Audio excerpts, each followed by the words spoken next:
రైతులందరికీ నమస్కారం. Welcome back to our channel. Rythu Bharosa డబ్బులు అయితే అందరికైతే పడుతున్నాయండి.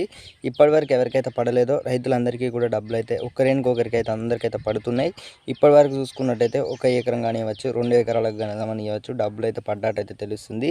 మిగతా 3 నుంచి 10 ఎకరాల వరకు అయితే ఎప్పుడు పడుతున్నాయని చూసుకున్నట్టయితే మనకు ఈ నెల అయిపోయేలోగానైతే రైతు భరోసా పథకానికి సంబంధించి 5 ఎకరాల లోపు అయితే కంప్లీట్ అయితే అవుతుందనే ఒక సమాచారం అయితే రావడం అయితే జరిగిందన్నమాట. రైతు భరోసా అనేది ఇప్పుడు మనం చూసుకున్నట్టయితే జిల్లాల వారీగానైతే నిధులు విడుదల చేయడం అయితే జరుగుతుందన్నమాట. 5 ఎకరాలు, 6 ఎకరాలు, 10 ఎకరాలు ఇలానైతే డబ్బులు అయితే పడడం అయితే జరుగుతుంది. మీ అందరికైతే ఎంతో చాలా స్పష్టంగా కూడా వివరించడం అయితే జరుగుతుందన్నమాట. రైతు భరోసా పథకం అనేది రాష్ట్రంలో రైతు భరోసా పథకానికి సంబంధించి నిధులైతే మనం ఇప్పుడు ఎన్ని ఎకరాలు 5 నుంచి 6, 6, 7, 8, 10 ఎకరాల వరకు అయితే విడుదల చేయనున్నదన్నమాట ప్రభుత్వం. మనకు దీనిపై కూడా ఒక స్పష్టతను అయితే రావడం అయితే జరిగింది. రైతు భరోసా నిధులపై అయితే కొన్ని జిల్లాలో చూసుకున్నట్టయితే ఇప్పటికే 3-4 ఎకరాల వరకు అయితే పడ్డట్టయితే తెలుస్తుంది.